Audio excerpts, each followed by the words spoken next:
Fala galera, tudo bem? Eu me chamo Adam Costa e continuamos na nossa jornada lançando um olhar sobre produção fotográfica na Amazônia Internacional. Na aula passada nós falamos sobre a Bolívia. Se você não assistiu o vídeo, eu vou deixar o link na descrição, beleza? Bom, na aula de hoje vamos falar sobre o Peru. O que vocês conhecem do Peru além da mundialmente conhecida gastronomia? Quer saber mais? Cola aí que a gente vai já descobrir.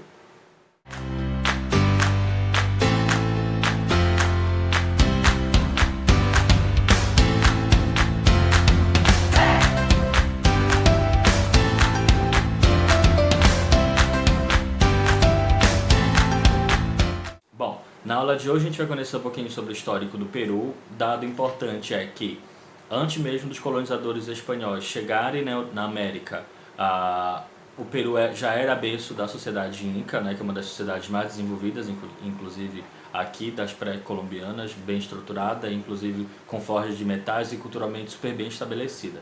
Então, quando o colonizador espanhol chega aqui em 1532, né, para se ter uma data mais precisa, a gente começa os conflitos sociais por aí, principalmente o processo de apagamento dessa história. Então lembra que é sempre importante a gente falar de quando a gente está comentando sobre a produção fotográfica, que esse resgate da ancestralidade sempre vai ser um dado bastante importante na produção desses fotógrafos e desses artistas.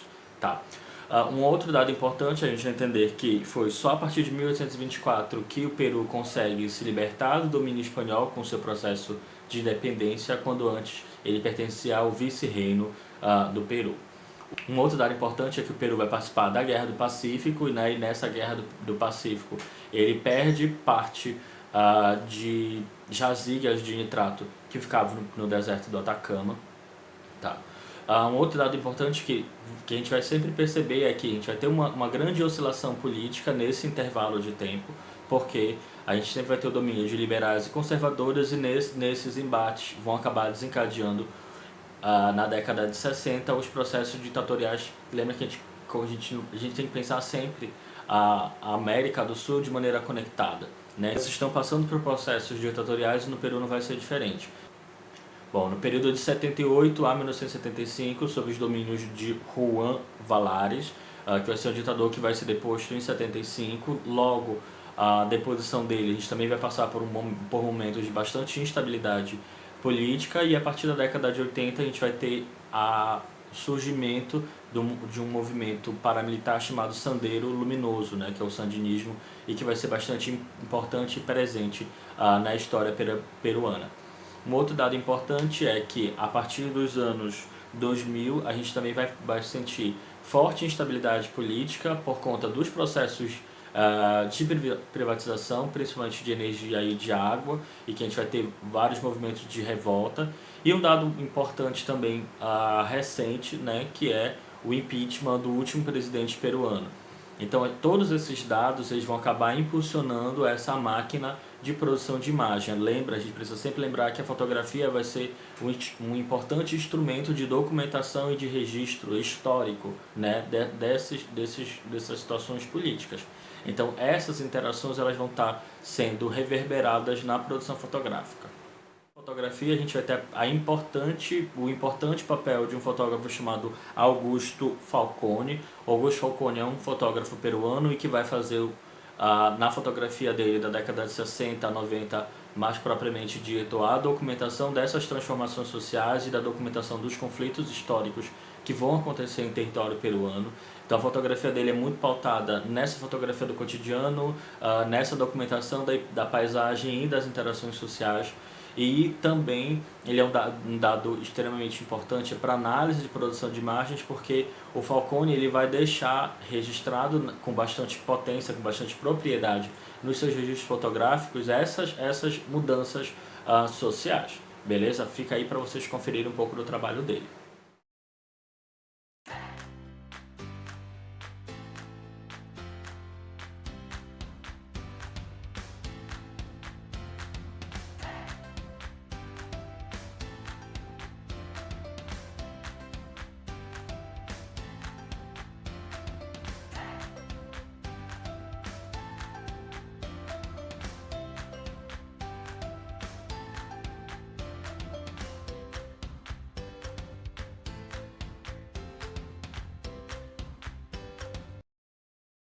Um outro fotógrafo também bastante importante para a gente pensar a produção peruana é um fotógrafo chamado Murphy Jiménez. O trabalho do Murphy está muito relacionado a esses processos de etnografia. Um outro ponto bastante importante na produção dele é a importância da cor e da luz no registro fotográfico. Chega a ficar bem nesse limite entre fotografia e pintura clássica, sabe? Nessas nuances que ele consegue construir nessa fotografia, com uma iluminação extremamente delicada, extremamente bem construída. Traz, além desse olhar etnográfico, também um forte pé na documentação histórica. Também ele bebe nos berços da ancestralidade peruana, então essa relação de ancestralidade já está bastante presente. Quer ver? Confere aí que vocês vão ver esse trabalho incrível dele.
Um outro fotógrafo extremamente interessante e importante de conhecer do Peru é um fotógrafo chamado Rodrigo Rodrigues.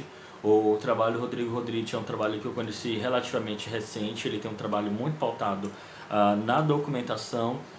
Eu conheci o trabalho dele numa série que chama Selva Baixa, que é bastante interessante, bastante curiosa, porque fala dessas relações do povo peruano com a natureza e com essa ancestralidade, com esses locais de pertencimento.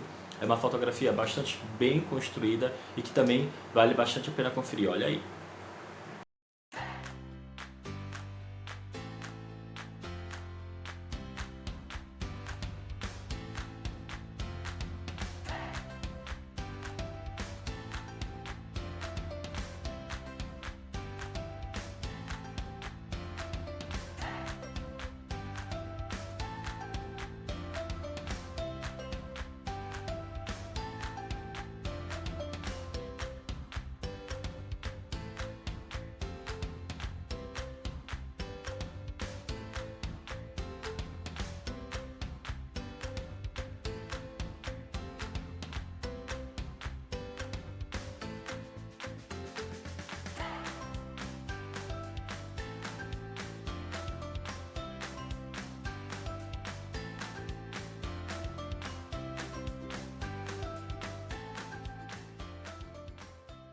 Outro fotógrafo também bastante interessante e tem uma produção bastante curiosa, um fotógrafo que chama Roberto Iacaia.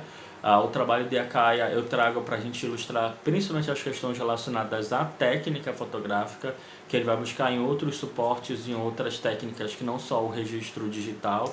Então tem muita experimentação impregnada na fotografia dele, essa fonte, beber na fonte da cianotipia e de outras técnicas alternativas de produção de imagem. Ele traz um olhar bastante curioso, bastante experimental e também tem uma relação e uma forte conexão com a fotografia em preto e branco. Um dado importante para a gente entender é que a fotografia PB ela sempre vai trazer mais dramaticidade e ele se aproveita dessa dramaticidade para construir fotografias extremamente potentes. Quer ver? Confere aí.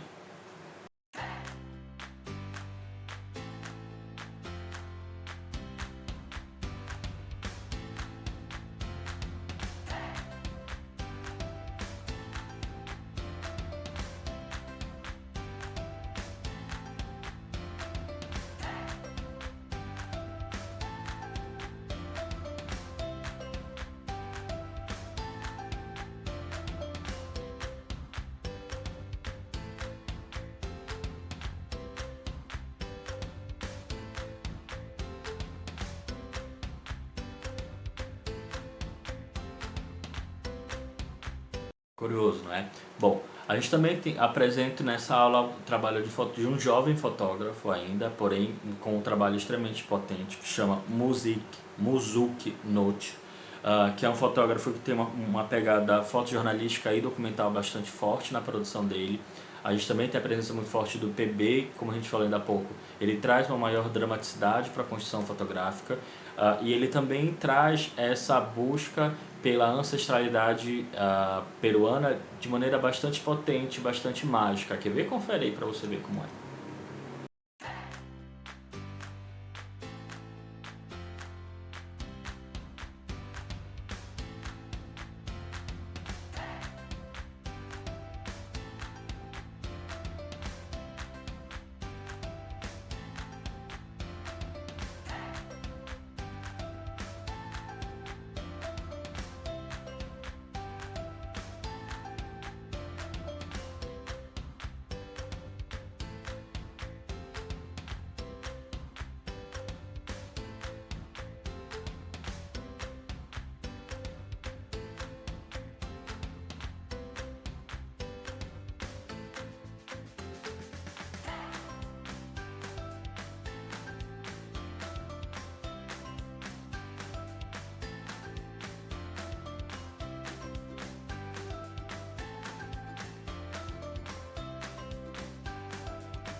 Por fim, porém não menos importante, a gente vai conferir também um trabalho de um fotógrafo chamado Javier Silva Meinel.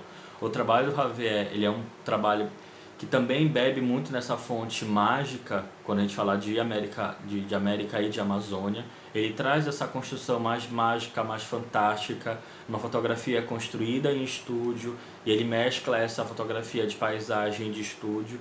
Então também tem um olhar bastante curioso, bastante um trabalho de luz e de composição de volumetria na fotografia bastante interessante. Vale muito a pena conferir, olha aí.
Curioso, não é? Bom, vou deixar a descrição para vocês conseguirem acessar materiais complementares desses artistas, desses fotógrafos.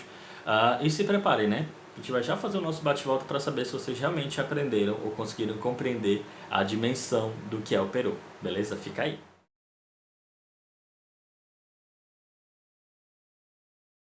Muita coisa, né? Bom, pontos importantes sobre a produção fotográfica do Peru, a gente sempre entender que a ancestralidade vai ser sempre um dado importante na produção fotográfica peruana. Um outro ponto importante é que os fotojornalistas e fotodocumentaristas vão trazer a realidade histórica dos conflitos sociais e das interações sociais para a produção fotográfica deles. Então a gente também conseguiu ter esse olhar na produção fotográfica de hoje. Um outro dado também importante é as questões relacionadas à intencionalidade da produção, porque a gente vai ter produção fotográfica que não é só fotografia externa, a gente vai ter fotografia toda construída em estúdio. Isso também é um dado bastante importante novo para a aula de hoje. Ficou alguma dúvida, alguma crise, alguma sugestão? Deixe seu recadinho que a gente vai respondendo na medida do possível, beleza? Beijo, até a próxima aula.